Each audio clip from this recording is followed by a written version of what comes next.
S, ಇನ್ನು ಮುಂದಿನ ಸುದ್ದಿ, ಇಲ್ಲಿ ಮೀಸಲಾತಿ ಪರ, ವಿದೇಶದಲ್ಲಿ ಮೀಸಲಾತಿ ವಿರುದ್ಧ. ಇದು ಗೊತ್ತಿದ್ದಿದ್ದೆ ರಾಹುಲ್ ಗಾಂಧಿ ಕತೆ. ಯಾವಾಗ ಹೆಂಗಿರ್ತಾರೋ ಅವರಿಗೇ ಗೊತ್ತಾಗಲ್ಲ. ಕಳೆದ 4-5 ದಿನಗಳಲ್ಲಿ ಲೋಕಸಭೆ ವಿಪಕ್ಷ ನಾಯಕ ರಾಹುಲ್ ಗಾಂಧಿ ಅಮೆರಿಕ ಸುತ್ತಾ ಇದ್ದಾರೆ, ಬೇರೆ ಬೇರೆ ಮಾತಾಡೋದನ್ನು ಶುರು ಮಾಡಿದ್ದಾರೆ. ರಾಹುಲ್ ಗಾಂಧಿ ಭಾರತದ ವಿರೋಧಿಗಳಿಗೆ ಒಂದು ಹೊಸ ಶಕ್ತಿ ಕೊಟ್ಟ ರೀತಿಯಲ್ಲಿ ವರ್ತಿಸ್ತಾ ಇದ್ದಾರೆ. ನಾನು ಮೊದಲು ಕೂಡ ಹೇಳಿದ್ದೆ, ಮೊದಲಿನ ಪ್ರೈಮ್ ಟೈಮಲ್ಲಿ ಭಾರತಕ್ಕೆ ಸಂಬಂಧಪಟ್ಟ ವಿಷಯಗಳನ್ನು ಭಾರತದಲ್ಲಿಯೇ ಚರ್ಚೆ ಮಾಡಿ ರಾಹುಲ್ ಗಾಂಧಿ ಹೊರ ದೇಶದಲ್ಲಿ ಹೋಗಿ ದೇಶದ ಮಾನ ಕಳೆಯೋ ಕೆಲಸ ಮಾಡಬೇಡಿ ಅಂತ 100 ಸಲ ಹೇಳಿದ್ದೀನಿ. ರಾಹುಲ್ ಗಾಂಧಿಗೆ ಏನೇ ಪ್ರಶ್ನೆಗಳಿದ್ರೆ ಏನೇ ಇದ್ರೂ ದೇಶದಲ್ಲಿ ಕೇಳಲಿ.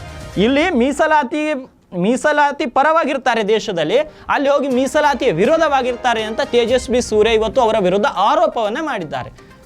ರಾಹುಲ್ ಗಾಂಧಿಯವರೇ, ಏನೇ ಇರಲಿ ಒಂದು ಸ್ಪಷ್ಟ ನಿಲುವಿನ ಮೇಲೆ ನಿಲ್ಲಿ. ನಿಮ್ಮ ಏನು ಇಮೇಜ್ ತುಂಬ ಚೆನ್ನಾಗಿ ಬೆಳೀತಾ ಇದೆ. ಆ ಬೆಳೆಯುವಂಥ ಸಂದರ್ಭದಲ್ಲಿ ಎಲ್ಲೋ ವಿದೇಶಗಳಲ್ಲಿ ಕೂತ್ಕೊಂಡು ಭಾರತದ ಮಾನ ಹರಾಜಿಗೆ ಹಾಕಬೇಡಿ. ಯಾಕಂದರೆ ಈಗಾಗಲೇ ಅನೇಕ ಜನರು ನಿಮ್ಮನ್ನು ಒಳ್ಳೆಯ ರೀತಿಯ ಒಬ್ಬ ಒಳ್ಳೆಯ ನಾಯಕ ಅಂತ ನೋಡ್ತಿದ್ದಾರೆ. ಹಾಗಾಗಿ ನೀವು ಒಳ್ಳೆಯ ಕೆಲಸಗಳನ್ನು ಮಾಡಿ ಜನರಿಗೆ ಮಾದರಿಯಾಗಿ ಪ್ರಧಾನಮಂತ್ರಿಯಾಗಿ ನಮಗೆ ಅಭ್ಯಂತರವಿಲ್ಲ. ಆದರೆ ದೇಶದಲ್ಲಿ ಒಂದು ಮಾತು, ದೇಶದ ಹೊರಗೆ ಹೋದಾಗ ಒಂದು ಮಾತು, ಒಂದು ಸಲ ಮೀಸಲಾತಿ ಕೊಡ್ತೀನಿ ಅಂತ ಹೇಳ್ತೀರಿ, ಒಂದು ಸಲ ವಿರೋಧ ಮಾಡ್ತೀನಿ ಅಂತ ಹೇಳ್ತೀರಿ. ಇದು ಅಸಮಂಜಸ. ರಾಹುಲ್ ಗಾಂಧಿ ಒಳ್ಳೆಯ ಕೆಲಸಗಳನ್ನ ಮಾಡಲಿ, ನಾವು ಗೌರವ ಕೊಡ್ತೀವಿ. ಆದರೆ ದೇಶದ ವಿಷಯ ಬಂದಾಗ, ದೇಶದ ಮಾನ ಮರ್ಯಾದೆ ವಿಷಯ ಬಂದಾಗ ಹೊರ ರಾಜ್ಯಗಳಲ್ಲಿ, ಹೊರ ದೇಶಗಳಲ್ಲಿ ಹೋಗಿ ನೀವು ನಮ್ಮ ದೇಶದ ಮಾನವನ್ನು ಕಳಿತೀರಂದರೆ ನಿಮಗೆ ತಕ್ಕ ಪಾಠ ಕಲಿಸಲೇಬೇಕಾಗತ್ತೆ. ಈಗ ನೀವು ಸಿಖ್ಖರ ವಿರುದ್ಧ ಒಂದು ಸಲ ಮಾತನಾಡ್ತೀರಿ, RSS ವಿರುದ್ಧ ಒಂದು ಸಲ ಮಾತನಾಡ್ತೀರಿ. ನೀವು ನಿಮ್ಮ ನೈತಿಕವಾಗಿ ಯಾರಿಗೂ ವಿರೋಧ ಮಾಡಿ ನಾವು ತಪ್ಪಂತಲ್ಲ. ಆದರೆ ಹೊರ ದೇಶದಲ್ಲಿ ಹೋಗಿ ಇವರುಗಳಿಗೆ ವಿರೋಧ ಮಾಡೋದು ದೊಡ್ಡ ತಪ್ಪು. ದೇಶದಲ್ಲಿಯೇ ಎಲೆಕ್ಷನ್ ಬಂದಾಗ ಹೇಳಬೇಕಿತ್ತು ನೀವು ಇದೇ ಮಾತುಗಳನ್ನು.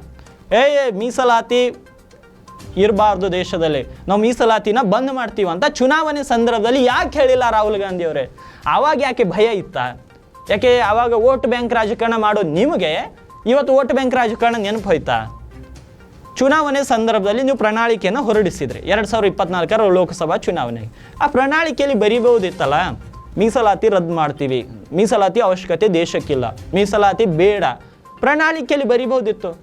ಬರ್ದಾಗ ನೀವು ಇವಾಗ 100 ಸ್ಥಾನ ಗಳಿಸಿದ್ರಲ್ಲ, ಅವಾಗ ಎಷ್ಟು ಸ್ಥಾನ ಬರ್ತಿತ್ತು ಅದು ಗೊತ್ತಾಗ್ತಿತ್ತು. ಇಲ್ಲಿ ಒಂದು ಮಾತು, ಹೊರ ದೇಶದಲ್ಲಿ ಒಂದು ಮಾತು. ಒಬ್ಬ ವಿರೋಧ ಪಕ್ಷ ನಾಯಕ ಸ್ಥಾನದಲ್ಲಿದ್ದೀರಾ, ಅದನ್ನು ಸರಿಯಾಗಿ ಬಳಸ್ಕೊಂಡು ದೇಶದ ಉದ್ಧಾರಕ್ಕಾಗಿ ಕೆಲಸ ಮಾಡಿ. ಆದರೆ ದೇಶದಲ್ಲಿ ಆಗುವಂತಹ ಒಳ್ಳೆಯ ಕೆಲಸಗಳಿಗೆ ಅಡ್ಡಗಾಲು ಹಾಕಬೇಡಿ. ಯಾಕಂದರೆ ನಿಮಗೆ ಎಲ್ಲ ಒಂದು ಇಷ್ಟು ದೊಡ್ಡ ಉದ್ದದ ಪಟ್ಟಿದೆ, ಆ ಎಲ್ಲ ಪಕ್ಷದವ್ರು ಸೇರಿಸಿ ನಿಮಗೆ ವಿರೋಧ ಪಕ್ಷದ ಸ್ಥಾನದಲ್ಲಿ ಕೂಡಿಸಿದ್ದಾರೆ. ಒಬ್ಬರೇ ನಿಮ್ಮ ಕಾಂಗ್ರೆಸ್ ಪಕ್ಷದವರನ್ನಿಂದ ಅಲ್ಲ, ಅವ್ರು ಎಲ್ಲರನ್ನ ಗೌರವಕ್ಕೆ ತಗೊಂಡು ಹೋಗಿ ಒಳ್ಳೆ ಕಾರ್ಯಗಳನ್ನ ಮಾಡಿ. ಈ ರೀತಿ ಅಡ್ಡಗಾಲು ಹಾಕುವ ಕೆಲಸಗಳನ್ನು ಮಾಡಬೇಡಿ ರಾಹುಲ್ ಗಾಂಧಿ. ನಿಮಗೂ ಪ್ರಧಾನಿಯಾಗೋ ಸಮಯ ಬರುತ್ತೆ, ಆದರೆ ಆ ಸಮಯಕ್ಕಾಗಿ ಕಾಯುವಂತಹ ರಾಜ ಬೇಕು ಈ ದೇಶಕ್ಕೆ. ಆದರೆ ನಿಮ್ಮಲ್ಲಿ ಆ ಪೇಷನ್ಸ್ ಕಾಣಿಸ್ತಾನೇ ಇಲ್ಲ ನನ್ನ ಹತ್ರ. ನೋಡಬೇಕು ರಾಹುಲ್ ಗಾಂಧಿ ಮುಂದಿನ ದಿನಗಳಲ್ಲಿ ಏನು ಮಾಡ್ತಾರೆ ಅನ್ನೋದು.